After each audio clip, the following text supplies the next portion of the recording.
episode 304 of the Seahawkers podcast. I'm Brandon Schultz of the Military Seahawkers, and joining me from the road, my good buddy in Montana, Seahawker Adam Emmert. I only have one question for you today, Brandon. Can you smell what the Russ is cooking?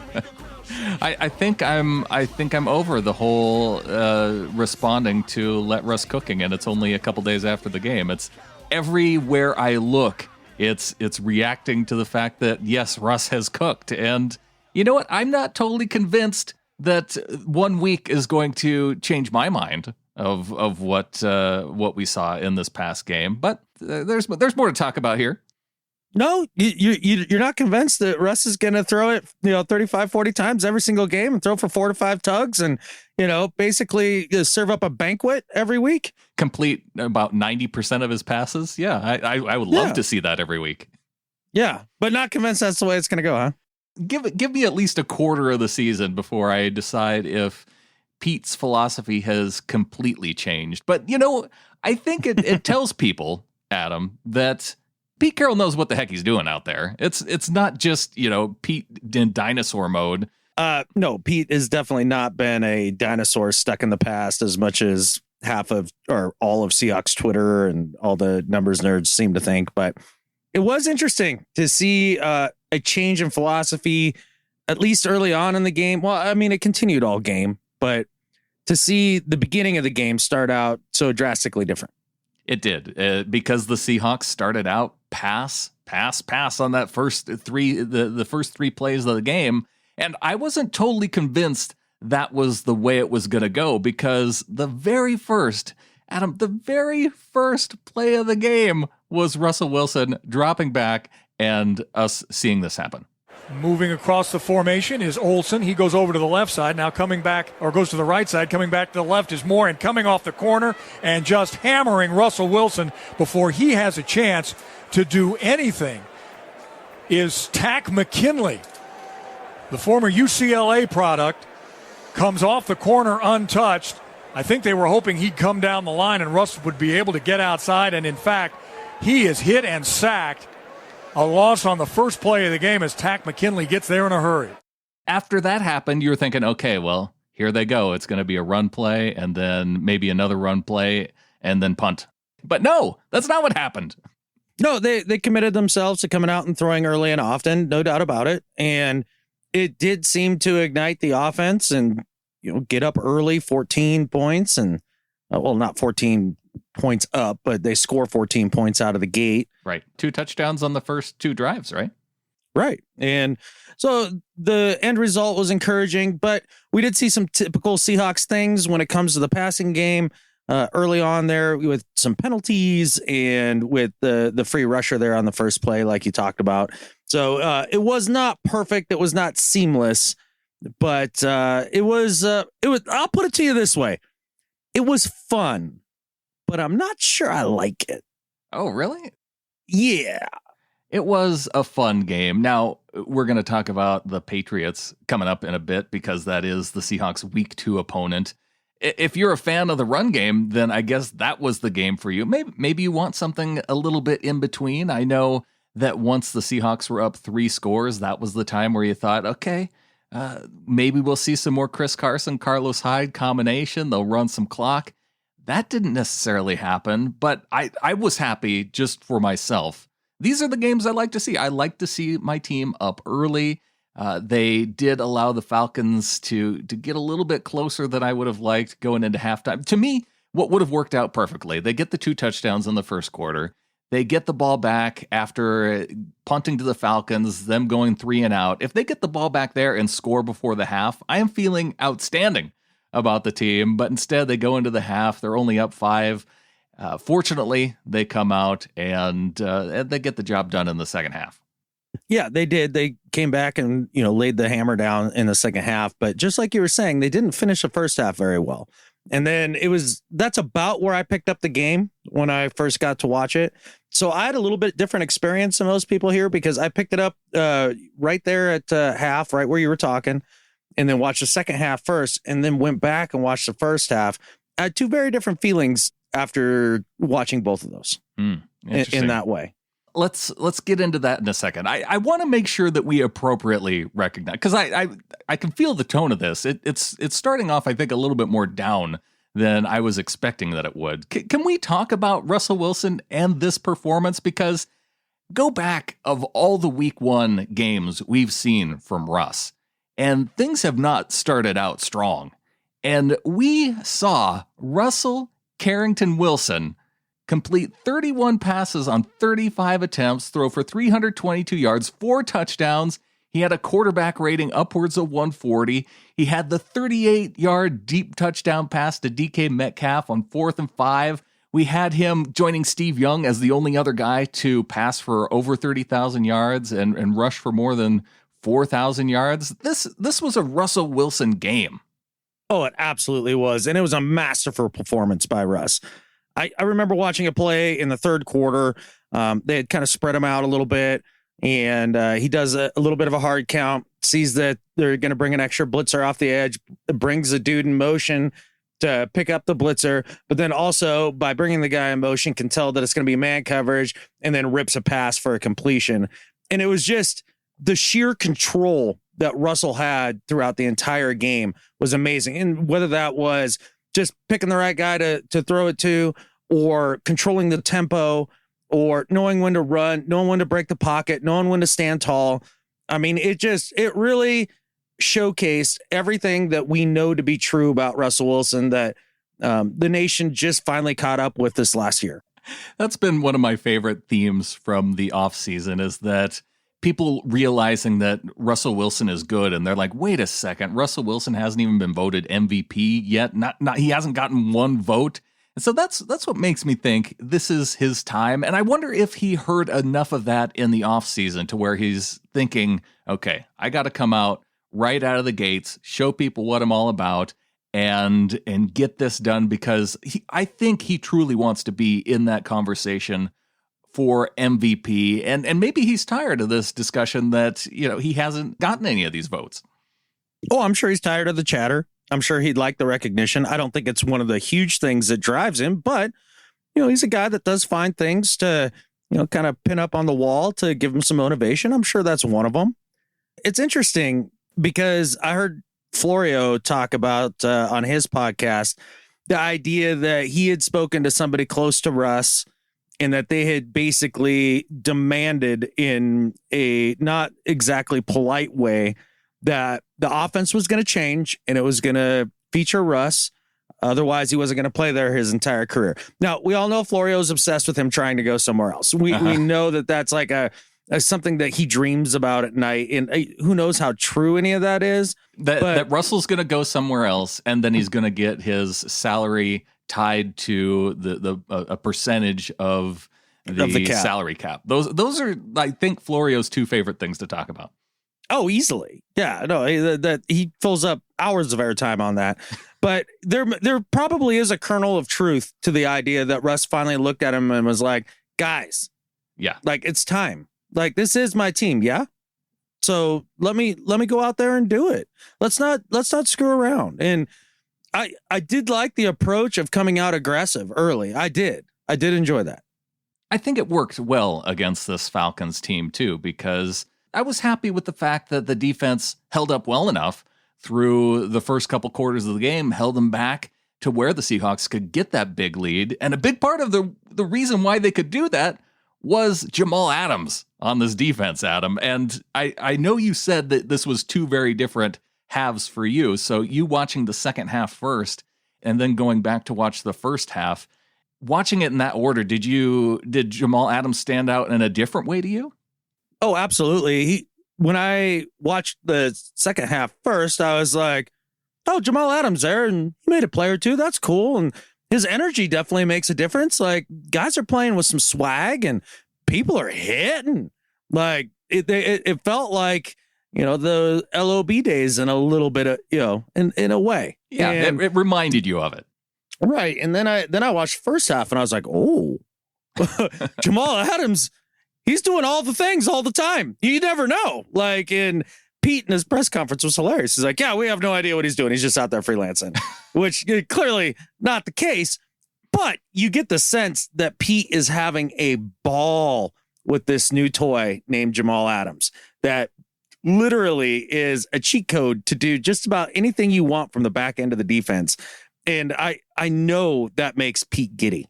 Yeah. He loves defense for one. And he loves DBs for two. He loves DBs for two. So Jamal Adams fits perfectly into those two categories. It shows you really where Pete Carroll is able to change, not just in terms of the approach offensively, but in terms of the approach defensively as well. We haven't seen a guy like Jamal Adams perform in this way in a Seahawks defense. That was really fun to watch. Yeah, it was. Now, people are comparing Jamal to Cam and Earl and all that. And I totally understand why. I mean, they were all safeties and they're all great. And I get that. But Earl was great for a certain reason. Cam was great for a certain reason. And Jamal's great for his own certain reason. And his versatility is that reason. And I guess one of the things that stood out to me about Adams in this game was he just looked bigger than I expected when I saw him in a Hawks uni, right? Like I'd seen him with the Jets and I'd watched some of his highlights and all that, but it's just different when you see the dude in your gear, right? And he's a monster. I mean, he really is. And he definitely plays that hybrid safety linebacker role to the T. And I mean, he's like a honey badger with an extra 50 pounds. His size doesn't really much matter to me. It's the impact that he has. And maybe maybe it is his size that gives him the ability to impact the pass rush the way he does, because going into this game, I knew that he had that ability in him. We talked about how his 6 sacks with the Jets last year would have led the Seahawks. But he came into this game and he had more pressures on the quarterback than anybody on the defensive line. 4 pressures on the day, had 2 quarterback hits. He had a sack and he had 2 tackles for a loss in this game. So you talk about him being all over the field, but really it was his ability to put pressure on the quarterback. They needed that in this game. Oh, they surely did. How did you feel about the pass rush as a whole? Not great as a whole. We did see LJ Collier early. We saw something from him. There were 16. Yeah, and then where did he go? I don't know. Like he wasn't hardly on the field much after that. The one guy which he jumped out at me more on the field than he did in the box score was Benson Mayowa. And a part of that was I just don't remember Benson being that big of a dude. And so that was a little bit surprising for me. And that's what jumped out at me. But in terms of guys on the defensive line, you had Jaron Reed and Bruce Irvin with 3 pressures apiece. LJ Collier, he had 2. And then you had a few guys with 1. So there really wasn't enough pressure on Matt Ryan, especially considering the number of times that he dropped back when they knew he was dropping back to pass. Okay, so have we done enough like gushing stuff to talk about some of the things that didn't go good? Like, can I talk about that now? I think so. We just trying to get a little bit of a balance here. Yeah, and that's great because it's been cool. Like I'm on the road obviously for this week, and so I have been driving back from Arkansas the last 2 days, and it's given me a lot of time to listen to all the national shows, all the other Seahawks pods, which I never do, right? And just the giddiness that everybody is talking about this performance, like, oh my God, like they're going to the Super Bowl. Like, I mean, just everybody is losing their catfish. And it's funny because, we all do this a little bit when it comes to week 1, the overreactions. It's just natural. I mean, we haven't seen ball for so long, and especially this year, we're all super freaking stoked to see some ball, right? So it's real easy to overreact. So I definitely wanted to balance that out a little bit. And when you said, well, I can see the tone of this show, you're kind of going to go negative. Well, it's not that I'm going negative. It's just that I've heard all of this gushing for 2 days. And I'm like, well, yeah, and that's all true. But then there's some things. And number 1 was the pass rush. And you said it exactly right. The pass rush was pretty much non-existent when they knew that Matt Ryan was going to be throwing the ball. And that's the whole point of having a great secondary and having an offense that lights it up. The offense lights it up, puts the other team down a bunch of points, the secondary covers well, and then the pass rushers can pin their ears back and go after the quarterback. And in that situation, which is the most ideal situation for you to get after the quarterback. Matt Ryan just stood there all freaking day long. He could have got Catfish cake. It was really disappointing. And the only time that they really did start to get some pressure is when they tried to heat him up with a couple blitzes. Yeah. And that ain't going to fly. I'm sorry. Like, if we're going to depend on that all year to be the way our pass rush works, that ain't going to work. But I'm not saying that they're not going to get better. I think they will find some ways to, work the front four, maybe some more stunts, things of that nature, to try to increase the amount of pressures. And a lot of people measure pass rush just in sacks or even the pressure stat, which good luck, who knows? That's so subjective. Right. I mean, people like saying, I'm just saying by the eyeball test, Matt Ryan stood there and surveyed the field way more times than he didn't, like by a lot. I think that's QB hits is probably a good number to measure it by. And when you do look at those numbers, it's not that impressive either. I think it was maybe I've seen 7, I've seen 8 QB hits, and some of that depends on how they measure it too. PFF's good because they don't some of them double up. If it's a sack, it's also a QB hit, and they like to separate those out. So I do like to go by their numbers for pressures and hits. And so they have the Seahawks down as having 7 hits on the quarterback. And when Matt Ryan is dropping back, let's see, how many times did he drop back to pass in this game? Like 51? 56. He had 56 dropbacks, and the defensive backs got a hand on him 7 times, and not counting the, 2 times? Jamal Adams got a sack. Mayoa got a sack as he was running out of the pocket. And I think those were the only 2. Not only that, Matt Ryan's a statue. Right? Yeah. He's not one of the mobile quarterbacks. No. So that was where he's going to be. He's going to be in the pocket generally. Oh yeah, and Schlereth told you all about his footwork and how it always is in the exact same spot all the time, and blah bitty blue, and had a little gush fest over Matty Mediocre. But I should give Matt Ryan some credits because by God, Matt Ryan must be really good. I've been totally underestimating him this whole time. I can't believe that I didn't see it before, but he had 470 odd some yards, Brandon. 450 yards. 450 yards. Yards. He had so many yards. Mattered so much. Yards don't matter. Yeah, yards still don't matter. And Pete wasn't upset about giving up a ton of yards either. You listened to him after the game, and when people brought up the fact that the secondary got torched a little bit toward the end of the game, he's like, yeah, I was watching what they were doing. I was watching the scoreboard. I was watching the clock run down. We were fine. Plus, they end up getting another field goal to put them up once again once they did get that easy touchdown, just driving down the field and not playing much of any defense at all, just making sure that nobody got behind them. And yeah, in that situation, Matt Ryan racked up a lot of yards. Julio Jones and Calvin Ridley and their new guy that they got all caught 9 passes, all had over 100 yards on the day. That doesn't bother me. If they're playing from behind and racking up those stats, then okay. Look, Julio and Ridley are awesome, and Gage is actually pretty good. I didn't know much about Gage, but he's a decent receiver. Sure. Now, as far as the defense goes, I don't want to judge them on their performance from about like mid third quarter on, right? Because Ken Norton and Pete did the annoying thing that they always do and just started playing prevent. And it was maddening to watch. Annoying. It was maddening to watch the Falcons go up and down the field. And instead of holding them to just the 18 points that they gave up and when it actually mattered, they ended up giving up what was the final score even? I guess I can't even remember. 38-25. Okay. I thought it was 24. All right. So there we go. 25. And it's just statistically now the defense is going to look terrible, and that's annoying. But let's talk about the defense. I want to focus on the defense for a fair amount in this podcast because everything I've been hearing all over the internet is all about the offense of Russell Wilson and the receivers and DK and da-da-da-da-da, and that's all fine and dandy.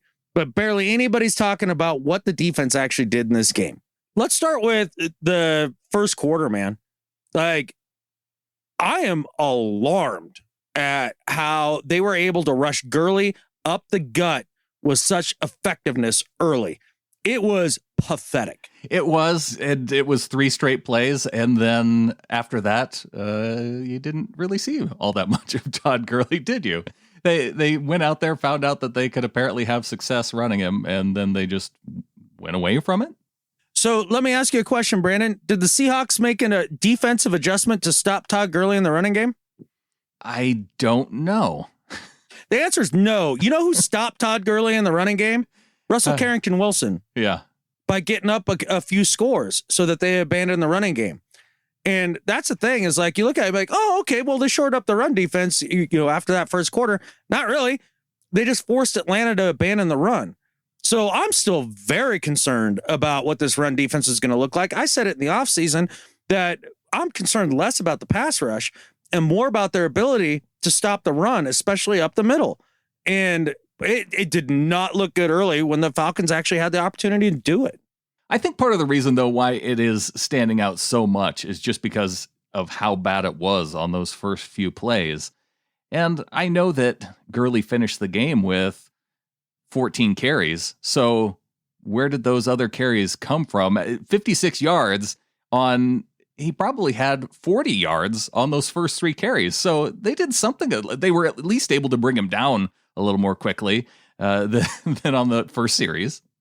Oh, it's true. And the Falcons, for some reason, started to run towards the perimeter a lot more, after that first quarter. I still don't understand that move. But, yeah, it was interesting. And then we're talking about the DBs and people kind of wringing their hands over, they got torched a little bit. Well, look, all right. Like I said, Julio and Calvin Ridley, hell of receivers. They're good receivers. It's the first game that those guys are all out there working together. Dunbar, Shaq, Quandre, Adams, and Flowers. So you got to expect that there's going to be some communication issues. The one thing that really kind of did bother me, though, is they played so much off coverage, even early. Yeah. Why? When did Pete Carroll abandon press coverage? Like, when did this happen? Like 3 years ago? That's a good question, because this seems like the kind of team, especially on Ridley. Now, maybe you want to not go right into press with Dunbar on Julio right away, like give him some space. It seemed like Dunbar was giving Julio an awful lot of space, and even getting juked out on one of Julio's catches that he thought Julio was moving toward the sideline, and then he just settled down in the zone, and Dunbar got beat pretty badly. But yeah, I don't know why Shaq on Ridley, especially why you don't play a little tighter coverage. It drives me crazy. Just get your hands on him. Disrupt the route. Disrupt the timing. I mean, it does. It drives me absolutely insane. And then the thing about Dunbar, though, is that if you go back and you look at his Washington days, he does play a lot of off coverage. That's the way he plays. It was, yeah. So that's something apparently we're just going to have to live with. I'm not excited about it. What did you think about? There was a lot of like nickel and dime situations where it looked like we had all the safeties in the league on the field at the same time.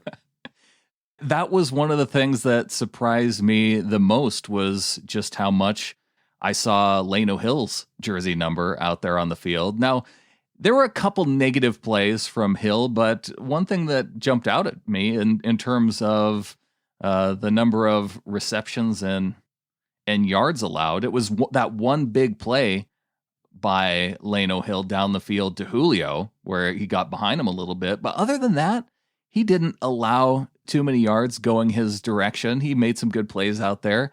I'm not ready to crush the fact that he was out there yet, but I just about can't stand the fact that we get these guys hyped up through the preseason, and Marquise Blair didn't really stand out to me in terms of making plays. Maybe not making plays. He had some nice hits. I think he brought a toughness out there. He did. Yeah, late in the game when they were really laying the wood toward the end of the game, I liked the fact that they were still hitting hard toward the end of the fourth quarter. And I did see Blair, both Blair and Hill, making some big hits late in the game. It looks to me that Blair's the dime or the nickel back, right? And Hill is our dime cornerback. It could be. That's kind of what I was getting out of that. Yeah. I didn't get a chance to really track it, but that was kind of my sense. I think on balance, Lano Hill played okay. People are kind of killing him. The one that he gave up to Julio, he stumbled. Yeah. He stumbled. Sometimes you stumble when you're trying to run fast with a freak of nature like Julio Jones. It happens. It does happen. So, yeah, like you said, I'm not going to completely crush him. Just looking at snap counts for the defensive backs, Jamal Adams was the only one out there for the entire 79 snaps. I guess Griffin came off the field for one snap, so he had all of them but one. Quandre Diggs out there for a majority of them, 77 snaps. Dunbar had 68. You had Marquise Blair out there for 56. So, again, a good portion of it. And then 30 snaps for Delano Hill. So that's a little bit surprising that it was going to be that high of a number. Trey Flowers out there for 11. So they did go defensive back heavy in that second half. And that kind of makes sense considering just how far ahead they were. And they knew that really Atlanta wasn't going to be rushing at that point in the game. Yeah, exactly. I mean, it's a sensible adjustment that the Seahawks made as far as personnel. I think that the DBs did just fine. I loved the way that Adams and Wagner feed off one another. Yeah. Like that. It seems like Adams has brought back a little more fire out of Wags. And I love that because Bobby laid the wood to people in this game. He did. Yeah, the two guys on defense that definitely jumped off the screen were Bobby Wagner and Jamal Adams just the entire game. And yeah, I think there's a different kind of energy there for sure that you're picking up on. Yeah, and it kind of permeated the whole defense. I mean, just like Mayoa, I enjoyed the way that he played. I mean, he really did. That's as much as I think you're going to get out of Benson Mayoa on a game-to-game basis. If you get that kind of production from him, week in, week out. And I'm not talking about the sack, right? I mean, I'm just talking the energy and the pressure and all that. I think that's a win. One of the things I was a little disappointed in is didn't really feel Bruce Irvin out there. He had one nice tackle for loss on Gurley. But other than that, I mean, I watched him one-on-one a lot, and he just didn't win at all. He did have the two quarterback hits. So tied with Adams with that regard, but he wasn't a guy that I was really focused on in terms of the defense because I was trying to watch so much of the new guys, especially on the defensive line, and it was hard to take my eyes off Jamal Adams. So that it's not where my eyes went was to Bruce Irvin. Speaking of new guys on the defensive line, why the hell was Alton Robinson a scratch?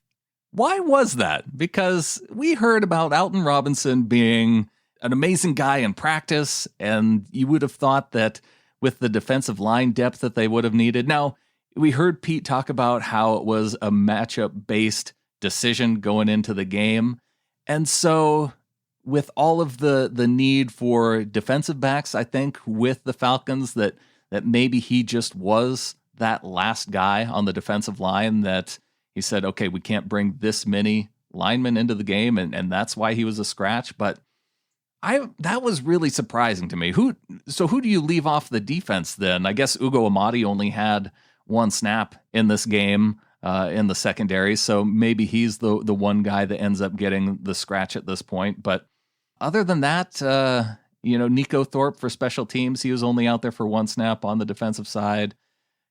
I don't know who you necessarily leave off. How many snaps did Collier have? Collier had 30 snaps, so he was on the field just as much as Rasheem Green and Delano Hill.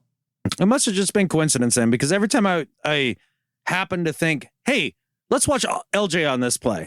And he wasn't in. And he wasn't in. And I was like, what, did he just get benched? Like what happened?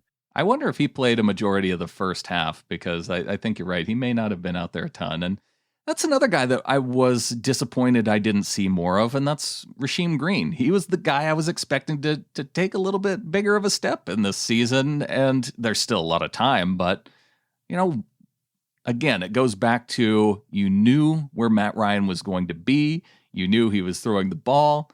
You couldn't beat your dude. Yeah, it happened over and over again, but I'd say if I had to grade this defense on this one game, I'd give them a middling grade, like a C+. And honestly, compared to last year, that's an upgrade. And I don't think that they're going to get worse as the season goes on. I definitely believe in Pete Carroll's ability to develop a team throughout the season. They never, while the record is decent in the first part of the year, if you really go back over the Pete Carroll era, it does always feel like they start slow. They're not as good as you would hope. They struggle with the likes of a Cincinnati, that sort of thing. Can we talk about another place then where I saw some growth from a place where we've been calling on Pete Carroll to show growth over the years and not quite getting there? Can we talk about the screen game? There was a screen game on offense, Adam. It led to one of the first touchdowns in the game. Rushing quarterbacks, we'll tell you about that, but here's a quick pass. Carson left side, 10, 5, touchdown, Seahawks! Chris Carson making it look easy down the left side. Russell Wilson with a little flare pass to the left. Carson takes it untouched. And all Dan Quinn can do, the coach of the Falcons, is look up at the big screen and say, what just happened? I'll tell you what happened. A screen pass left side and a gauntlet of blockers for Chris Carson down the left side, and the Seahawks take a 13-3 lead. Yeah, that was exciting. We've been calling on him to run a lot more screen passes for years. We all know that's not Russell's best pass because, listen, he is a god amongst men, and we all love him, and we all worship him the way that we properly should. But he is shorter. Uh-huh. And so when you release the defensive lineman and you have them run at him, and he has to get the ball up and down over those defensive ends or those defensive linemen that quickly, it's just a difficult throw for him. It is. And I think he clearly worked on that this offseason. And I think the exact drill that he used to help him with that. Didn't they have like dudes with holding up big like broomsticks around him or something like that? No, I was thinking of the one where he was standing in front of the soccer goal and getting it up and down over the soccer goal. Oh, okay, quick. Yeah, there was that one too. Yeah. I thought he was a little bit farther back for that one though. Well, he runs backwards a long ways for these screens, just so maybe it's about the same. Well, he's got all kinds of drills that probably stuff that we haven't even seen. So I do think that you're right on target with that, though. It's something that he worked on, and I think it was an important way to get Chris Carson involved outside of just handing it off to him. Because if you combine those 6 runs by Carson with his 6 catches, you're getting Carson involved pretty well. And I think you do want to split time with Carlos Hyde. As much as I wanted them to put it away, just pounding the ball right up the middle, I wasn't completely disappointed with the way that the running backs performed in this game. Oh, not at all. When they had their opportunities, I think both Hyde and Carson looked good, especially Carson with the way that he caught the ball. I mean, that one-hand stab that he made, that was nice. It was fantastic. Just really great play by him all the way around with the opportunities that he had. Now, I'm 100% with you. I would have loved to see them. I guess here's what I'm kind of getting at overall when I said I'm not sure I like this. And I have conflicting feelings on it, and I haven't settled on it, and it's just one game, and I'm not saying anything with certainty here. But let's talk about some of the things I did like about this offensive approach. With the fact that they were throwing the ball as much as they did it in a bunch of different ways. With the screen game, the quick game, long ball, intermediate routes, option routes, smoke screens, just all sorts of different things in the passing game. It was very multiple. It wasn't like that 2015 run that Russ went on at the end of the season where it was all the quick passing game and that's it. So yeah, play action, boots, the whole thing. And so that gives me some confidence going forward that it won't just be a flash in the pan for half of a season, that they're able to kind of light people up like this because of the diversity that Schottenheimer introduced into the passing game. Now, I do wish that they would throw early like they did, get up quick, and then pound the out of the rock and just take the will of people away from them. And then when you get to that second half, I mean, now you're up 5 scores because they just quit playing instead of 3. Yeah. And I think that would be the recipe that marries together the, establish the run, pound the rock, wear people down philosophy that I personally subscribe to. And the whole let Russ cook thing. Yeah, I think that would appease everybody. I actually think it would be a way that in the modern NFL, it would work well. I think part of the problem was when they started running the ball when they're up multiple scores in the second half, they seem to do it toward the edges. And when you have two power backs like Chris Carson and Carlos Hyde, run between the tackles in those situations. Why are you trying to get outside and get cute? Maybe they just didn't feel like the offensive line was getting that push, which kind of brings me to the offensive line. I mean, let's talk about those guys for a minute. Like, I thought that if you're going to look at it for the entirety of the game, they played pretty well. They weren't perfect. Yeah. There were issues. It's week one. We all went into this season super excited to get rid of the 2 drives a game that Jermaine Ifedi just totally blew up on his own. And then Damian Lewis came to the team and said, hold my beer, watch this. Yeah, Damian Lewis, his penalty issues were what jumped out the most to me along the offensive line. He also allowed the most pressures on the day. He had 4 pressures allowed. No QB hits that were attributed to him. Only 4 quarterback hits for the Falcons in this game. 1 from Dwayne Brown, 1 Brandon Shell. Will Dissly, he got blown up on the end in one play. Upati was credited with 1, and then Russell took the 2 sacks on the day. So I think this is a performance that I could live with if they get the penalty issues squared away. And the penalties, when it came, gosh, they all came together. I can think of 2 of the ugliest series for the Seahawks in this game, and both ended up actually working out pretty well. The one was where they got the penalty.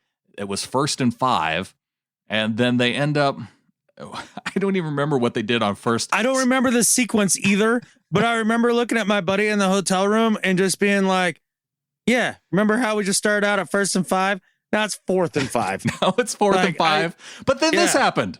At the 38-yard line. Let's see if he does, in fact, go for it. Russell, 4th down and 5. He is 4-man rush. Russ looks. He's going to lay it up over the top. He's got a man down there. It's Metcalf. He's got it. Touchdown, Seahawks.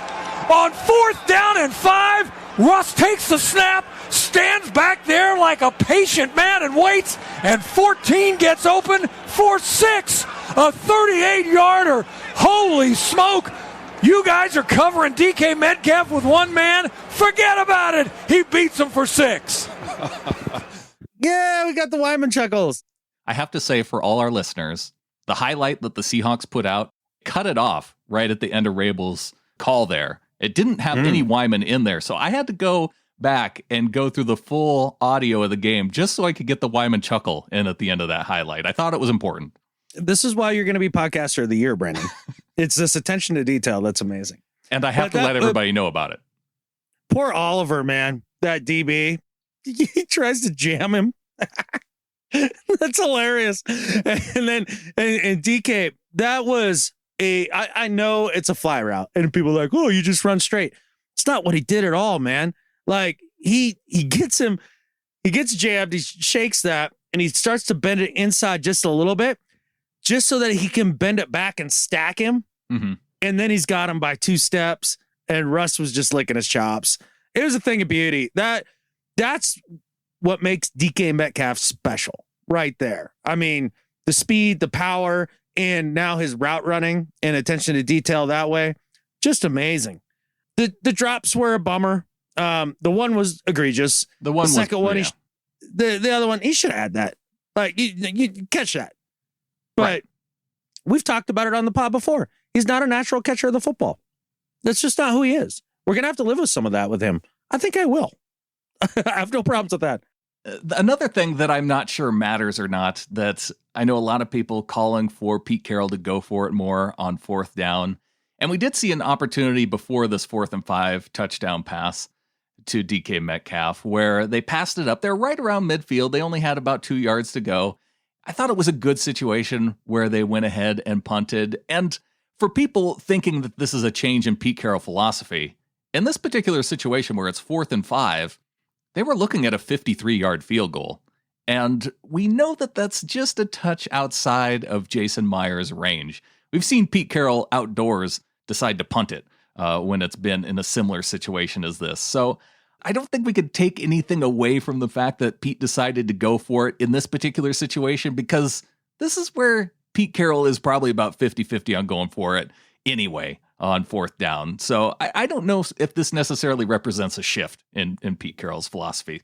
I can't remember which one of the little flockers posted it in the Ring of Honor. The picture of Russ looking at the sidelines after they stopped him on third. Yeah. And celebrating. I wish I could give credit to who that was, because I'm sorry, I just can't remember it off the top of my head.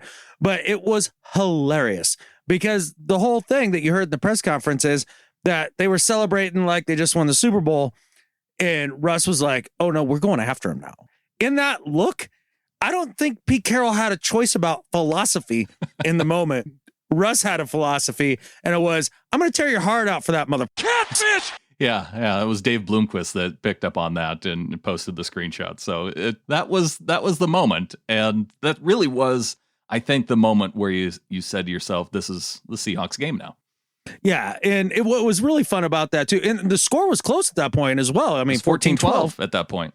And the other thing is that I heard Pete say Russ had options on that play, and the option Russ chose was all of it. He was taking all of it. And I love that about Russ. He's done this before. I think he hit D Moore on a play like that before. He's done that numerous times. I think he tried it against the Ravens and just missed last season. He's got the big ones when it comes to those situations. Like, he has no problems going for it all. Now, let's talk about some of the other new guys on the team. The best showing by an off-season acquisition. I got to give it to Greg Olsen. I liked seeing the big tight end. It was confusing with him wearing 88 because I kept thinking it was Will Dissly early on.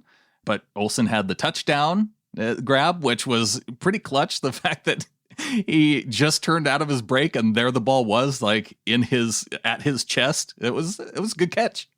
You are unbelievable, Brandon. Not all big white tight ends look the same. He's wearing Dissly's number from last year. No, but it was fun watching Greg Olsen out there. And that throw from Russ was awesome. I mean, it really was. It was on Greg Olsen before he had a chance to even blink, man. Like, the fact that he caught that is actually kind of spectacular. One of the things that I noticed, and I don't know if you did either, Brandon, but Russ's throwing motion looks a tiny bit different to me. I didn't pick up on it.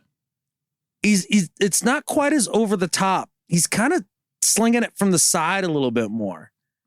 A little bit more Rodgers-y.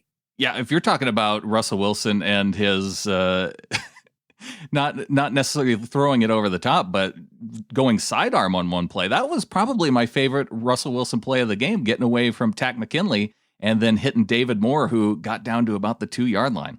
3rd down and 2. Russell, play fake. Being chased. Look out. Makes one man miss. Sidearms a throw. Ball is caught by Moore. 1st down. 5, 4, 3. Knocked off his feet at the 2. David Moore almost gets there. Russell Wilson just avoiding being sacked. Sidearms a throw to David Moore, who turned up the field, up the sidelines for 18 yards, all the way down to about the 2.5-yard line. Takk McKinley says, "Oh, I have him." No, I don't.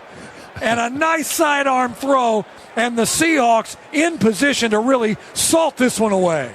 And one of the reasons why it was one of my favorites is because it was on 3rd down. They didn't do a whole lot on 3rd down in this game, only 3 of 9. And that's probably one of the areas where you hope that they can get better in these games coming up. They're going to need to get better. Being 1 of 1 on a 4th down, that helped too. But that play, yeah, and then seeing Carlos Hyde get in the end zone not too long after that was that was one of my favorite plays of the game. Oh, it was vintage Russ. I mean, 3rd down, got to have it. Makes a guy miss. Ducks under the arm of McKinley. And off platform, it doesn't matter, which foot he's on, like which way his body's twisted. It just doesn't matter. Just slings it in there. I mean, it's him, Mahomes, and Rodgers. Like, those are the 3 dudes that can do that with consistency. And that's it. And that's all. And it's one of my favorite things to watch. Now, there's one thing I think just reminded me that we didn't get to when we talked about the defense. Can we give them some credit for keeping the Falcons 0 for 4 on 4th down in this game? That was huge. Yeah, it was huge. And I mean, and also too, I guess the one turnover was on special teams, but Blair, a defensive player, created the turnover, and then Diggs with the interception, 2 turnovers on the day, and it's all about the ball. As a whole, for a season opener on the road early on, no fans, which everybody seemed to make a big freaking deal out of, a solid performance, enough for us all to feel good about, where the team's starting out from and going into week 2. I just didn't want to get as high as I've heard everybody else kind of talk about this. And, kind of point out that there's a lot of areas for improvement. You mentioned the third down conversions, and we'd heard all through camp how proficient they had been on third downs and in the red zone. As far as third downs goes, it just didn't show up in this game. They're going to need that when they take on the Patriots. Let's talk about this game coming up against the Patriots, because watching them against the Dolphins this last week, I don't necessarily have a lot to go off of in terms of their new offense. It was 2 very different halves of football. Watching Cam against the Dolphins in the first half, it seemed like it was read option the entire first half, and then they let him throw the football a little bit in the second half, and they moved the ball pretty well. But when you talk about defensive lines, in 2019, it was the Dolphins' defensive line that was often compared to the Seahawks as being among the worst 5 in the NFL. So the fact that they weren't getting to Cam in this game, part of it has me concerned, because if we haven't improved the way that the Dolphins haven't improved, then it could be a rough go for our Seahawks defense. But I think that in terms of the secondary, I have a hard time thinking that Cam passing the ball is going to be able to move the ball as well as he did against the Dolphins. Yeah, it's clear that they're going to limit Cam to throwing the intermediate routes down the seams. Like that's pretty much his bread and butter. It's what he does well, and that's where they want to live, is middle of the field, intermediate routes. And like you said, the first half, it was a crap ton of read option. And if I know Bill Belichick even just a little bit, he knows that the run defense did not look good early, and the Falcons just let it go. I don't anticipate that being the case in week 2. We're going to find out a lot about what this defense is going to be able to do against a heavy dose of the run. It's coming. Because if you're Bill Belichick, why are you going to go against the strength of the Seattle defense? Why? When you can go against a weaker part of it. And he's going to test that early, and if it continues to work, he's going to continue to run the ball. That's just the way he is. That's the way he was against the Dolphins. He doesn't care if he wins the game by a score of 14-10. As long as he gets the win, he doesn't care what people think if Cam's throwing the football enough. And, you brought up the idea of Cam's favorite routes. It definitely, looking at the next gen stat chart, have you seen that? No, this was just me watching the game and trying to, pick up what I could. Do you remember how many throws of 15 plus yards he had in that game? No, I can't recall. 1. He had 1 throw over 15 yards in that game, and it was an incomplete pass. And I think it was Edelman who got blown up as he was trying to get it, and he just couldn't hang on to it. But yeah, he only threw it beyond the sticks 3 times, and those were completions. But yeah, everything toward the middle of the field, nothing toward the sideline, no completions toward the sideline, which was really interesting to me. And the reason why the 1 downfield pass stood out to me is that it looked like Cam needed a lot of effort with his arm just to get it 20 yards down the field. And so I'm curious if Cam is back in terms of his arm strength. I didn't get that impression. I thought his arm strength looked fine. It looked good on those intermediate throws. I agree. But yeah. Well, he's never been a great deep ball thrower. No. Ever. He doesn't have that kind of touch. And then the reason he doesn't throw outside a lot, because McDaniels isn't a stupid guy, is that he knows that Cam doesn't throw with great anticipation. And you have to. You got to get rid of that ball early on those outbreaking routes. Otherwise, guys undercut him and it's a pick 6. So they're just not going to let him do that. I find it hilarious that everybody is applauding Pete Carroll for abandoning the run and letting Russ throw the ball 1,000 times. And, they finally got with the times. And then Bill brings in Cam and everybody loses their catfish and says, what a genius they are for taking Cam Newton and running a bunch of read option and literally coming out on their first 5 or 6 plays and just cramming it down the Dolphins' throats. Then everybody's like, oh, look at that. That's so genius. Well, he sits there and establishes the run so he can throw the ball a little bit more in the second half and then wins the game. Bill Belichick's a genius, but when Pete Carroll does it for years, he's a dinosaur. Yeah, that part of this game was not lost on me. The fact that Belichick was, the dinosaur in this game and doing it his way and didn't take any flack for it because they got the win. Now, Russell Wilson at his point in his career, a little bit different at where Cam is at his point in his career right now. But gosh, if the Seahawks can't get pressure on Cam Newton the way that Miami couldn't get pressure on him, they only recorded pressure at him on 4 of his 22 dropbacks. They had 2 sacks, and then he had 1 completion on those 4 pressured dropbacks.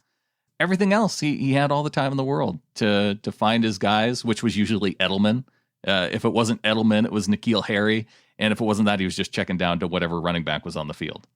Just be prepared mentally for that exact same thing to happen this weekend. It's just a matter if the Seahawks can then outscore them. And it's not like the Patriots put up a ton of points in that game. So, yeah, that's on the table. But they should have had 4 touchdowns in that game because it was N'Keal Harry that reached out over the goal line, did the fumble through the end zone instead of holding on to the football. And I'm sure Belichick was pretty pissed at him about that. Yeah. But they should have handily dealt with Miami. And most of that really, I think, came in the second half where they were moving the football and taking advantage of the Fitzpatrick turnover in the first half. Yeah, Fitzpatrick had a rough day. But then again, Bill Belichick has been torturing Ryan Fitzpatrick for a decade plus now, whether that's been with the Bills or with the Jets or with the Dolphins or any of his rivals in the AFC East that Fitzpatrick has started for. Bill Belichick has tortured that poor bastard.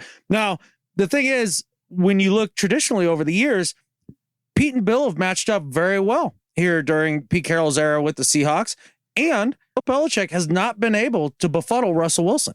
It hasn't happened. Yeah, the regular season matchups definitely have gone the way of the Seahawks generally, and I'm hoping that continues to be the case here that's coming up on Sunday. You and me both, but I also want to prepare all the 12s out there, especially for the Let Russ cookers, that you're probably going to be disappointed this weekend. It's not going to be like it was against Atlanta. No. Patriots have one of the best secondaries in football.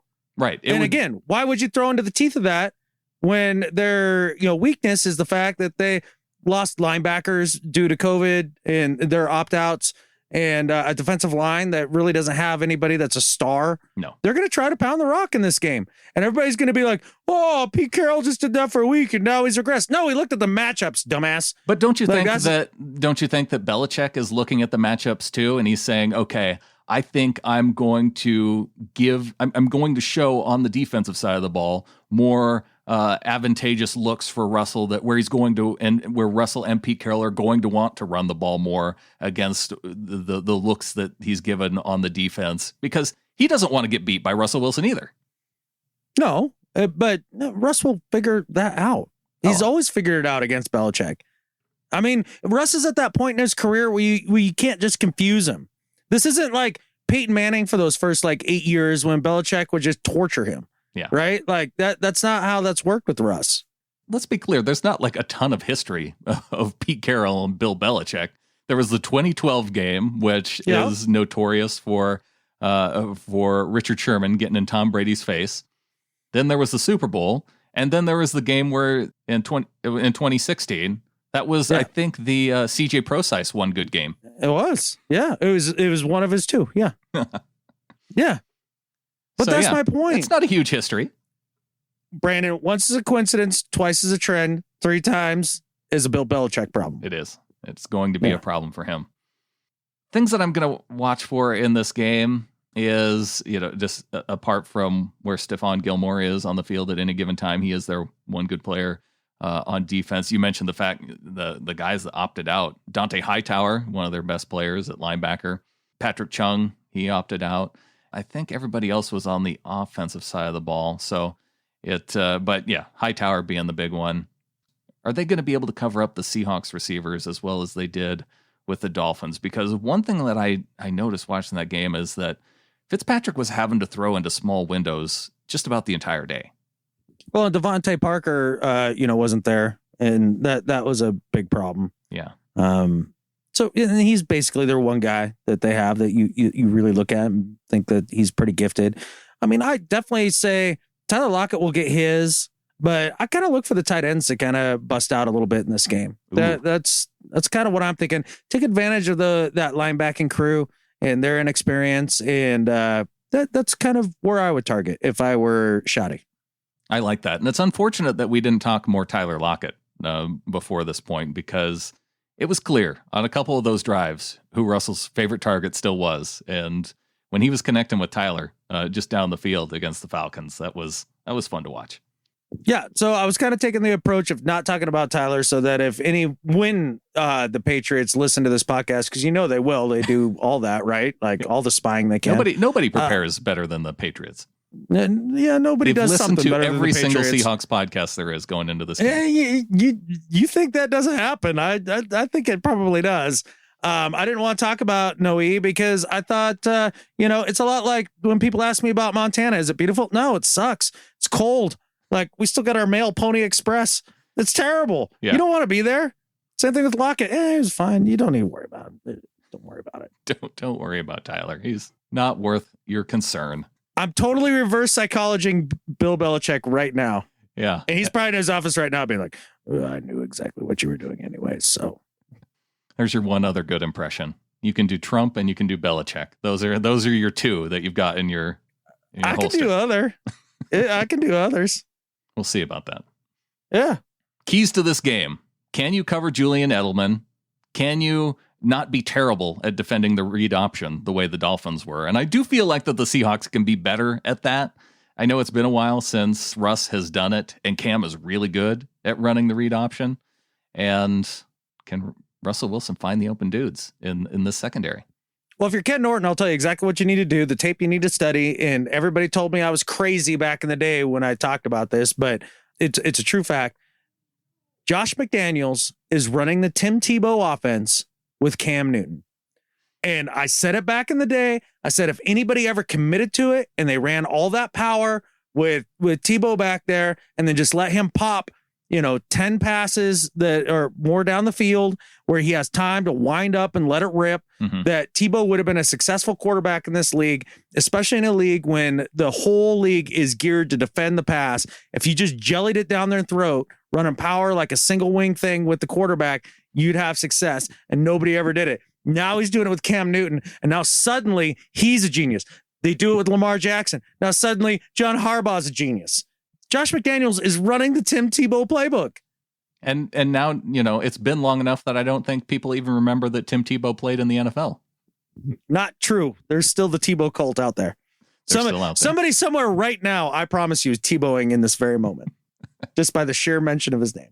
Oh, well, I'm going to Tebow as we go into this break, Adam, and come back and we'll still see if I'm still Tebowing. Well, fantastic. Then you will have a blessed second half. Getting into the second half of the show, I want to talk a little NFC West, Adam, because you know what? I should start off. I know exactly how you should start off, Brandon. By saying how wrong I am about. No, by saying, suck it, Niners. Yes. That is exactly where I wanted to start off, because I was wrong about the San Francisco 49ers, Adam. I said that there were two tiers in the NFC West. It was the Seahawks and Niners. And then the bottom tier, it was the Rams and Cardinals. And I had that wrong. It is the Rams and 49ers that are the bottom tier, and the Cardinals and Seahawks in the top tier now, because what I saw from... Will you get this right? You just need to get this right, because you're still wrong. Okay. There are two tiers. There are the Niners, the Rams, and the Cards. And then there's the Seahawks. Now you have it correct. Now I have the two tiers. Yes. Well, that makes a lot of sense. But The other thing that I got wrong was where we ranked Jimmy Garoppolo in terms of the quarterbacks within the NFC West, because I think I had him rated above Jared Goff. And in this offseason, we played a clip from, I can't even remember who his name was, but we played a clip, and this guy nailed the quarterback rankings. Jimmy Garoppolo is in last place by far. Garoppolo is the worst quarterback in the NFC West, and that division has Jared Goff and Chance the Rapper Jr. The Chance the Rapper Jr. is pretty good. It is. That's actually pretty hilarious. I'm not sure that Garoppolo is worse than Goff. Like, did you actually think Goff played well this weekend? No, I thought that Garoppolo looked like a 40-year-old quarterback that was afraid to get hit the entire game. Okay, so yes, he doesn't like to get hit at all, for sure. And you actually hit the nail on the head with a text to me over the weekend that Jimmy G never steps into a throw. And it's something I had noticed. And it's actually something I'd heard Chris Sims talk about when he did his quarterback rankings coming into this year, about how he throws flat-footed all the time. It's all arm, and he doesn't get his hips through, and so his accuracy suffers.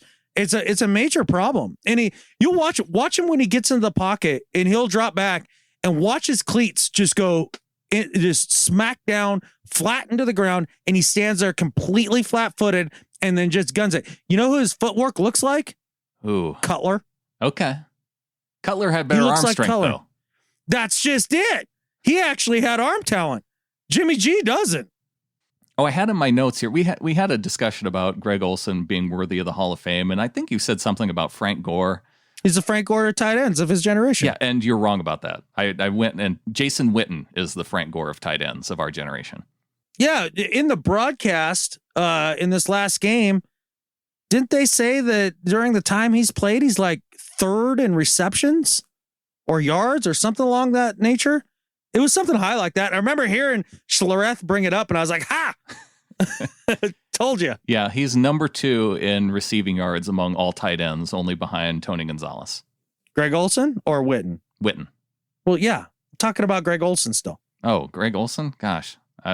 No, during his time period, Schlereth dropped one. He was like, can you not say Schlereth? It's Schlereth. That's how he says his name. Oh, okay. I can say Schlereth. That doesn't sound right to me. All right, then let's just agree on stink. Who are we talking about? Greg Olsen for? Mark Schlereth said something along the lines of during his time in the league, out of all the tight ends, he's like second in receptions or third or yards or something like that. It was impressive. It was a compiler number, much like Frank Gore. Oh, well, okay. So if in this generation of tight ends, if it's Jason Witten number 1 with yards, Antonio Gates number 2, and then Greg Olsen would be number 3. And there you go. Yeah. But I think that only... So still not wrong. I think Witten and Gates go in the Hall of Fame, and Greg Olsen, unfortunately, doesn't make it. I didn't say he'd be first ballot. Oh, because Gronk's got to get in, too. Yeah. I'm not saying he's first ballot. I'm just saying at some point they'll let him in. You know, there's only 8. Just for his jawline. He has, he'd be first ballot Hall of Fame if you go off jawline. So I have a theory that Greg Olsen is actually a clone of Leif Erikson, the Viking. I think he is literally like direct DNA from the Vikings. Do you think that Fitzpatrick would be like his distant cousin? I think that they have definitely sailed up a river in a flat bottom boat and destroyed and pillaged a village or two together. I think that's happened. Yeah. Once both these guys are retired, I want a Viking show where Greg Olsen and Ryan Fitzpatrick are the 2 lead actors in it. So Fitzpatrick would have to be the king, and like Greg Olsen would be like the warrior that can't be defeated and just whips ass. Yeah, like his heavy. Yeah, because I could see like Fitz with his like sparkly eyes, scheming things up, right? Game of Thrones and things. With his Harvard brain. Yeah, exactly. Man, somebody in LA, like hit us up. We got a show for you. I think I'm on this because have you watched Norseman on Netflix? I have not. Jared tried to get me into Vikings as well.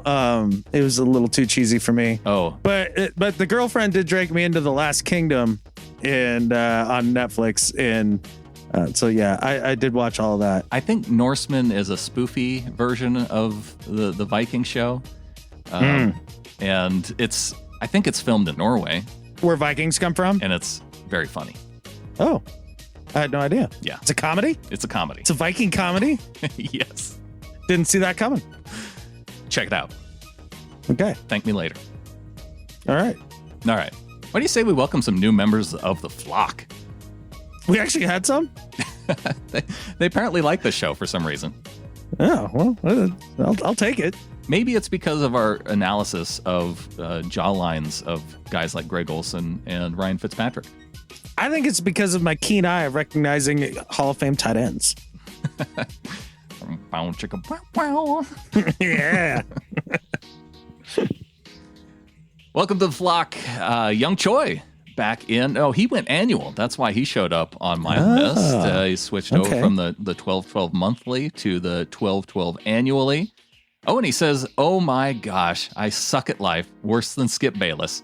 My credit card got compromised and it took me this long to realize that I've been freeloading. And instead of being a little flocker, I've become a little catfisher. Please forgive me and go Hawks. Yeah, you don't want to be a little catfisher. No. No. But yeah, appreciate that, Young. Young's always helping us out. He doesn't have to worry about becoming a little catfisher. Yeah, I think he's well established. His hawker's clean. Yeah, don't you worry about your hawker, Young. Yeah.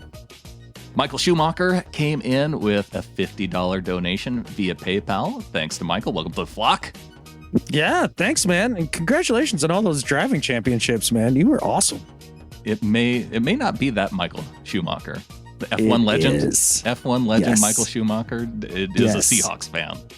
Go Hawks. I bet you Michael has probably never heard that either. I know, and it doesn't matter. It was for everybody else, and I know it annoyed him, so I'm kind of sorry. It's like, hey, Adam, where's Eve? Right. Yeah. Never heard it. Never heard it? No. Nathan DeVaz came in at $5 a month for a full year. He threw it all in annually. So a big welcome to the flock and thank you to Nathan. Yeah. Yeah. Well, coming from the DeVaz family, he's got the money for it. So appreciate it.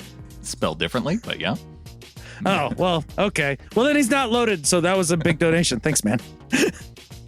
$38 from Andrew in Tacoma says, Adam and Brandon, my guys, we are off to a flying start.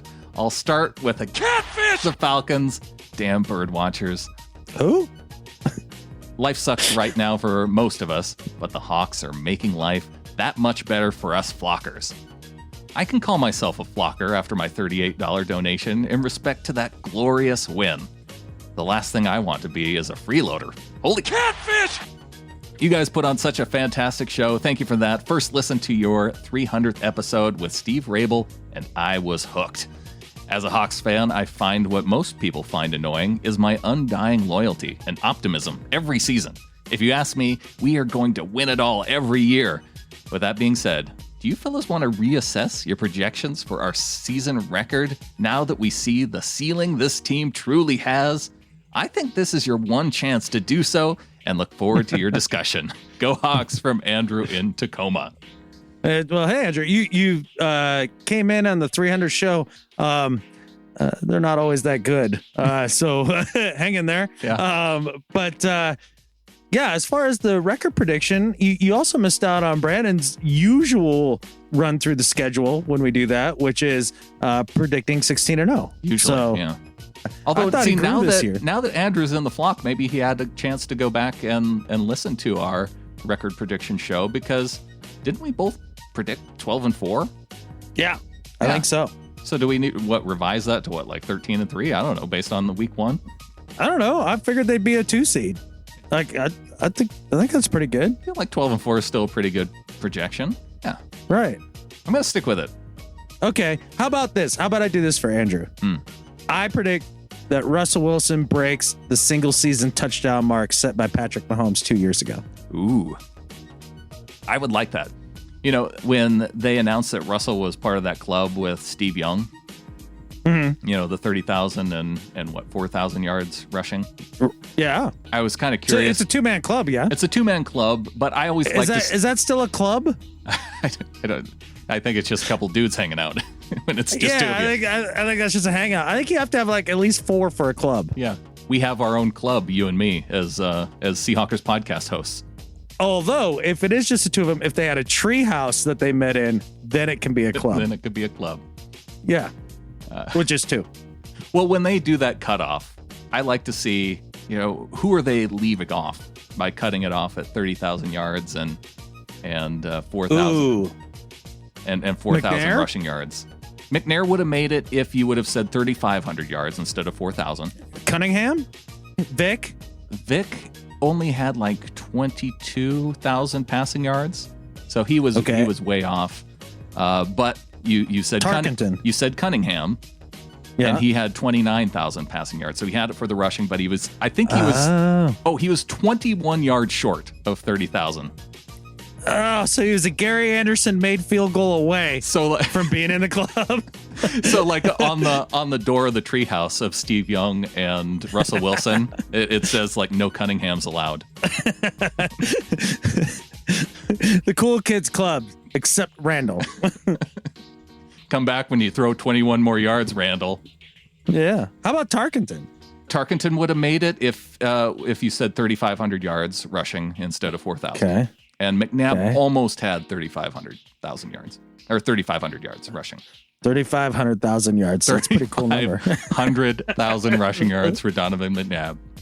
Prolific. Yeah. No wonder he threw up. He was tired. I think the cooler club to be a part of would be 300 passing touchdowns and 3,000 rushing yards. There's 3 guys. 3 dudes. Well, I bet you Steve Young. You know what? I'm glad that you guessed that, because after Russell throws his next touchdown pass, he'll be tied with Steve Young for career touchdown passes. Really? Isn't that surprising? Well, it is and it isn't, only because Steve Young took so long to become the full-time starter. Yeah, you know, that's true. Struggled in Tampa for a couple years, and then, Sat Joe behind Montana Joe. held him down. Yeah.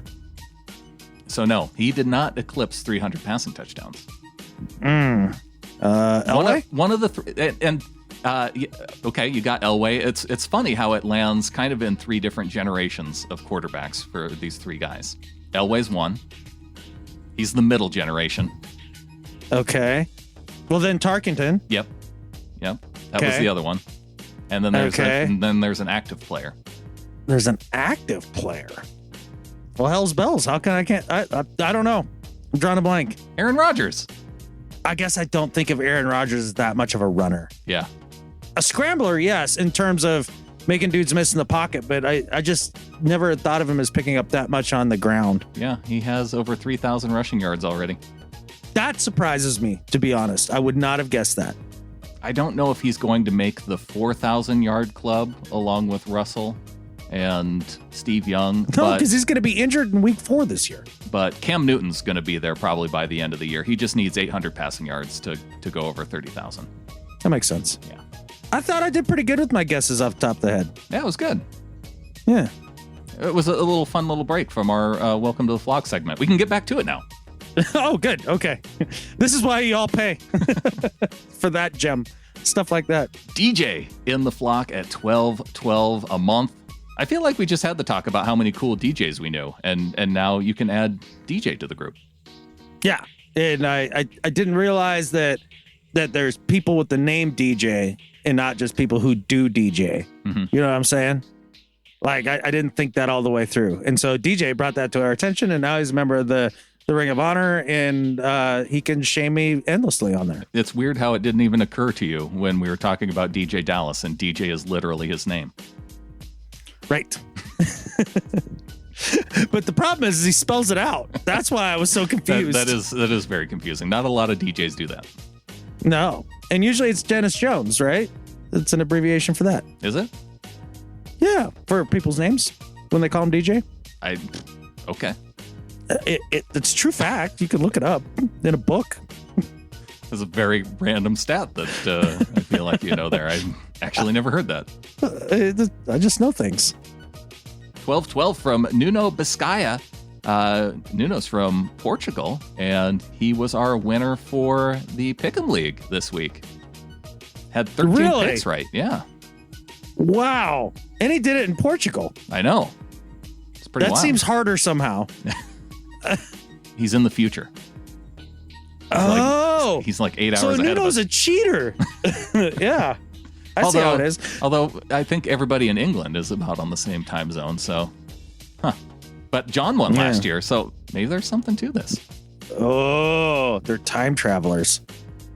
They're basically the Philip Dorsets of the Pick'em League. Traveling through space and time. Yeah, just about, yeah. And Nuno comes in with a note, says, "Holy catfish! I didn't expect this one. First, let me congratulate you and Adam for the great podcast. It's awesome. Absolutely love it. I've been listening for a couple years. I think this is the right time to cleanse my Hakra by making a small donation and stop being a freeloader. What a game this last Sunday. Definitely not used to these normal games where my heart doesn't stop at least a couple times per game.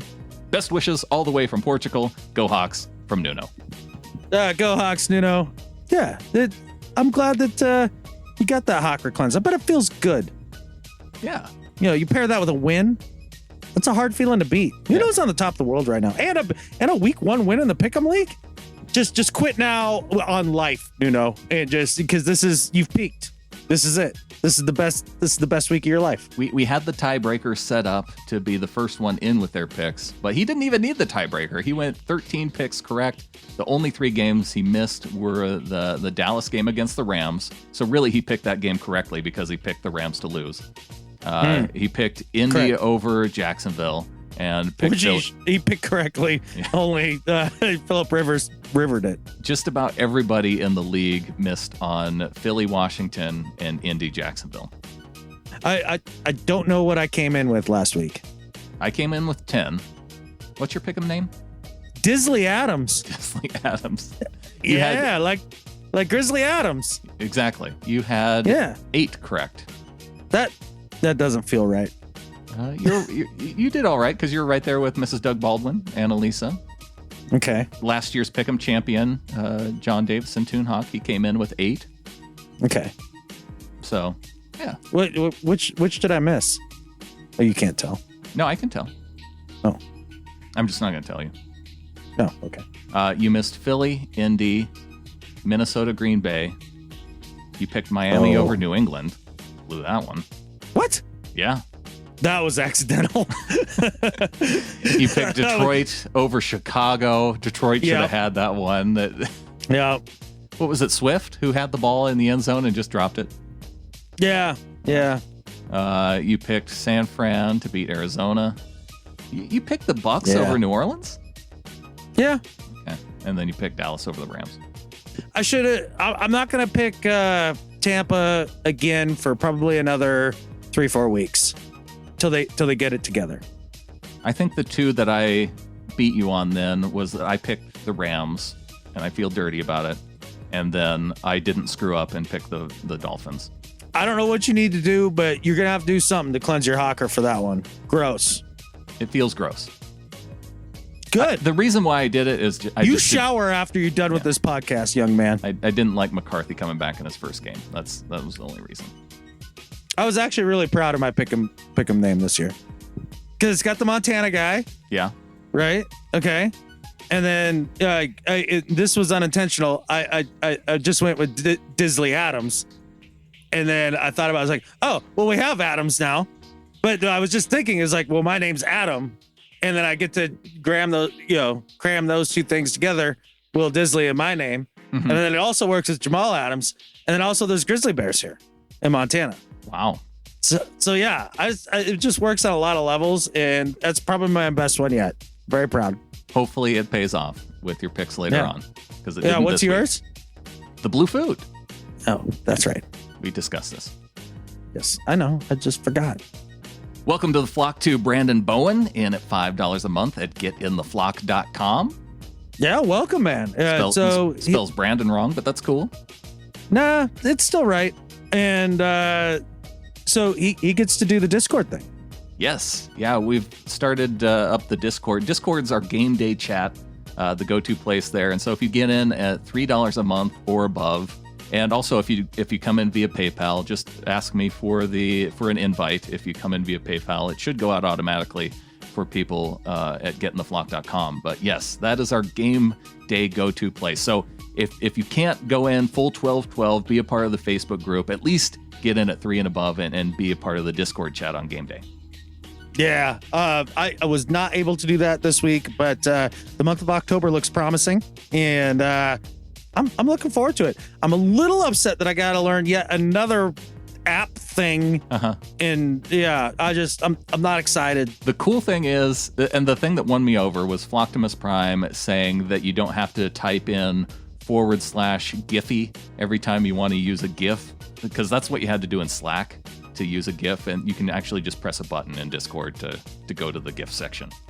And that's what won me over. I have to learn a whole new app for that. Also, the channel navigation is way easier. Oh, okay. That might be better, because the Slack didn't make any damn sense to me. For whatever reason, Discord, I thought it was really difficult to set up the first time, which is why I didn't do it. And why we went to Slack, but it just integrates well with the gettingtheflock.com, and so I made the switch. Okay. Yeah. Okay. Cool. Well, and you know how hard it is for me to try and make a decision, especially when I have to take into account other people's feelings like yours and having to learn new technology. No, other people's feelings like everybody else's. I care about your feelings you make all sorts of decisions without me, which I don't mind. I know that. Well, because if I go to you and I ask you about a decision, you'll be like, I don't care. Just make a decision. So that's why I don't ask you about decisions. Look at how much I've helped you make decisions. I'm telling you, this has been a good relationship for us. Yeah, absolutely. We're both growing. Or not. I don't know. Volker Garba came in at $4 a month via PayPal, so thank you to Volker. Yeah, thanks, buddy. Eric came in at $1 at gettingtheflock.com, $1 a month, so thanks to Eric. Yeah, man. Are we gonna do another set of stickers with the newer revamped logo with the better background and better text and stuff? Yeah, I think we will, because I'm getting kind of low on stickers, so I'm gonna have to redo those here pretty soon. Okay, because I need to put one on my truck. Okay. Because now I'm a truck guy like you. Nice. We also had a couple raises come in from Anders Rågard, came in and gave us up from $5 to $12.12 a month. You remember Anders? Absolutely, yeah. And I noticed that he bumped up, and yeah. I thought that was awesome, because I mean he needed to be in the Ring of Honor. Only made sense. A great time in the pub in London. Mm-hmm. That was, how long ago was that now? Was that just 2 years ago? I don't know. The COVID year adds 5 years. It's like a dog year. It definitely feels that way. Yeah. Tyler Watt, he gave us a raise up to $3. So Tyler getting in the Discord group. Sweet. Get your other brothers in here, Tyler. Like JJ and TJ. Yeah. And lastly, a note here from William Rawl. He came in at $3 a month last year, but his note came in after the show. He says, "Hi, lads. I finally bit the bullet after an extended freeloading period and joined the flock. I really do appreciate the time and effort you both put into the podcast, and believe me, it's well worth it. You get me through the night shifts and work with the sarcasm, wit, humor, and knowledge of the game and fans. The best part is the look on my work colleagues' faces when they see me laughing uncontrollably to myself while listening to you. Keep up the great work. Roll on the season. Can't wait to see Prez pick off Handsome Jimmy a couple times and ram it down his neck after, or a pick six will do. I also think a lot of people are snoozing on us this year. To me, we are looking like we're in great shape, and I have a feeling a few players are going to break out this year and add to it. Signing off with Catfish! The 49ers. Catfish! The Rams. Go Hawks. Thanks from Will from Cork, Ireland. Oh, Will. Yeah, catfish all of them all. And go Hawks, buddy. I do think people are sleeping on us, man. Like, I listen to a lot of the pundits make their picks for week one, right? You know how many times I heard, Seahawks, Atlanta, man. Just I don't know, tough game to pick. I mean, Atlanta's a talented squad. And like, I don't know. Pete Prisco had a hard time with that. In fact, he actually picked the Falcons because he was down on the Seahawks defense. And he said 2 good quarterbacks going against each other in this game. Whiff. Yeah, I heard Bill Simmons struggle with this. His cousin Sal struggled with this. Chris Sims struggled with this. Florio struggled with this. Like, come on, guys. Like, this wasn't hard to see coming. I told you. Yeah, I don't when think... When you play an anonymous franchise week 1, you're bound to win. Bound to win. Yeah. So lastly, big thanks to our executive producers, Dustin Mock, Brian Shaw. If you want to get in the flock, go to getintheflock.com. Get in at 12:12 and above. And on the next show, we'll be recognizing our members who come in at 12:12 monthly. So get in on that. Also, we have a giveaway up at tinypiecesofseahawksstuff.com. Just type Go Hawks in the comments. And we're giving a little Russell Wilson, Tyler Lockett, and Amara Darboh jersey on the Tiny Pieces of Seahawks Stuff card. Yeah. Russell Wilson, Tyler Lockett. And what was that last one? Tyler Lockett? Kind of like, God, what was the name of that movie? It was the really spoofy, campy one, Evil Dead. Mm-hmm. Yeah. Where he's got to like repeat the things out of the book. Klaatu Barata. Darboh. Oh. You little flockers really came through this week. I'd like to think that it was the podcast, but honestly, I think it was Russell Carrington Wilson that inspired you all. So maybe I am a big fan of this, throw the ball all the time thing. I'm into it. Yeah. If it results in wins every single week, I don't care how we get there. No, and cash money, you bet. I'm in. What do you say we get on to some do better and better at life? Yeah, man, I like it because I'm running out of gas. I'm not gonna lie. It's been a long week of travel. So that actually brings me to my do better, and it's not going to be long at all. My do better this week is for the states of Kansas and Nebraska. You're both too damn big, and there's nothing to see. Yeah, be smaller, be less of you. I just don't need that much of Kansas and Nebraska going by my window for the last 20 hours. Like, I've had enough. No, I don't like you. Do they at least give you like a 75 mile an hour speed limit just so you can blow on through? It depends on the road. If you're on the interstate, yes. But if you get on a side highway, everything is 60 when it's flat as a catfish, a pancake, and straight as a catfish arrow. Kansas and Nebraska, do better. Have something to look at. Got to respect South Dakota. At least they give you a straight road and a high. I think they may even go up to 85 in South Dakota. Yeah. Because of sense. Yeah. I don't get it here. My do better this week is for Pro Football Focus, Adam.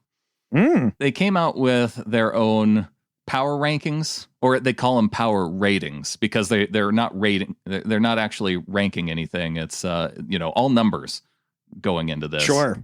And I have to question their numbers that they have plugged into this, though, because we watched the San Francisco-Arizona game. San Francisco is in their top 4 after their week 1 loss to the Arizona Cardinals. KC, Baltimore, okay, 1 and 2. Yeah, that's just about everybody has that. They have New Orleans at number 3. Makes sense. And then really the rest of this, there's only one team who lost in the top 12, and it's the number 4 team, San Francisco 49ers.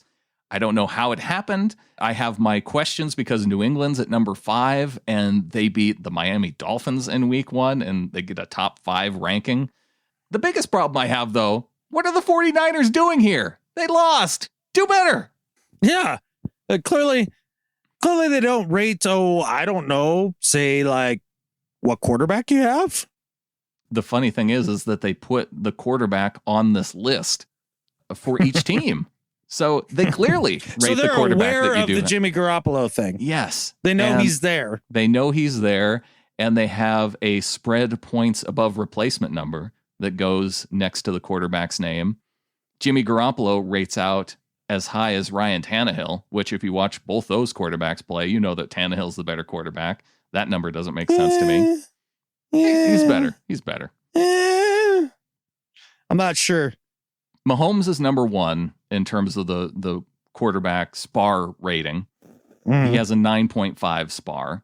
Russell Wilson has an 8.5 SPAR. He's number two. Okay. I'm trying to give you a sense here because Jimmy Garoppolo's 3.5. And then another guy who's in the top, the other lowest guy in the top 12 is Josh Allen at 1.5. Wow. Yeah. That I don't know list how has Jared some Goff gets a flaws. 5.5. They don't know how that list even works themselves, I don't think. The thing that got me was seeing, because I wanted to look at the NFC West teams. You got San Francisco number 4, Seattle number 7, the Rams at number 12, and then Arizona's 18. I don't know how that works. Well, maybe it'll even out and be more reflective of how teams really are by the end of the year. Maybe it takes the year's previous record into account. PFF ELO ratings are PFF's NFL power rankings based on weekly player grades in each facet of play. These power rankings are adjusted based on coach, quarterback, and the market each season. The market. Yeah. So the way that works is how good your coach is, how good your quarterback is, and what your profit and loss sheet looks like. And how well you invest. Are the 49ers diversified? They might be. Yeah. They might have some in bonds. They might have some stuff in some hedge funds, probably a couple retirement accounts, an IRA Roth. Blue jeans. I mean, they're just, they, if there's one thing I know about people from San Francisco, they know all about wealth management. That's what has them in the top 5. Yeah. On to Better at Life. My Better at Life this week, Brandon, it's for all you little Let Russ cookers. Every one of you, you won this week. You got what you wanted. It happened. Lots of points. Easy peasy win. You guys can do a victory lap. You're all better at life than Skip Bayless. My Better at Life than Skip Bayless this week is everybody not named Skip Bayless. And it made me so proud. The whole planet. Everybody. The whole planet. Everybody. Wow. Yeah. It made me so happy this past week when Skip Bayless maybe had the worst take ever in his history on sports television, going after Dak Prescott, saying, did you see this take that No. Dak came out and talked about how he dealt with depression in a really significant way this offseason after the passing of someone who was really close to him. It was his older brother, who was just 31 years old. And, he talked about how that had a huge impact on him, how he didn't even feel like working out. And, he got into a really depressed state. And Skip's take was that he didn't want his starting quarterback talking in this way because he thought it showed weakness. That somehow being depressed is a human? Yeah. Yeah, that he was showing weakness because it bothered him so much that he wouldn't work out and that sort of thing. As if depression were the same thing as being bummed out or like a little sad. Like that's how Skip was essentially equating Dak's dealing with depression following the death of his brother in the offseason. And so it made me really happy when everybody just came after Skip Bayless and his take on television. Now, the weird thing is that he prefaced it with, I know you guys are going to crush me for this, but here's my take anyway, essentially. That's essentially what he said. So he knew going into what he was about to say, he knew it was just a take just devoid of human emotion. And he did it anyway. And that's what makes Skip Bayless a piece of garbage. Everybody not named Skip Bayless better at life than Skip Bayless. That's just deplorable. And the thing is like, I know I've said things on the show that I usually figure aren't going to be like a popular thing, right? Right. Like most people aren't going to agree, but it's not about something like that. Like a person's mental health following a death in the family. Yeah. Yeah. And it's you're usually bummed something because like, you think that that's going to show a perceived weakness to the team and that his teammates aren't going to respect him now because he got depressed. Right. Wow. After his older brother died. Yeah. Yeah. Yeah. No, I think most of his teammates are, going to be there for him, because they're actual humans with a soul. But, there weren't a lot of people agreeing with Skip on that particular take. And that's what made me happy. No. There's only one other person I can think about that doesn't have a soul right now. You and Clinton discussed him a little bit on 3 and 3 Out. Ito Smith. He got it forcefully taken from his body multiple times by members of the Seahawks secondary and linebackers. Right. So what do you think Ito does now that he doesn't have a soul? Since he got Mortal Kombated. He may end up being he might end up being the Scorpion of the NFL this year, and that could be dangerous. Yeah, which by the way was my favorite Mortal Kombat character to be. Because he had the spear. Yeah. Get over here. And with that, there's only one thing left to say. Go Hawks. Go Hawks.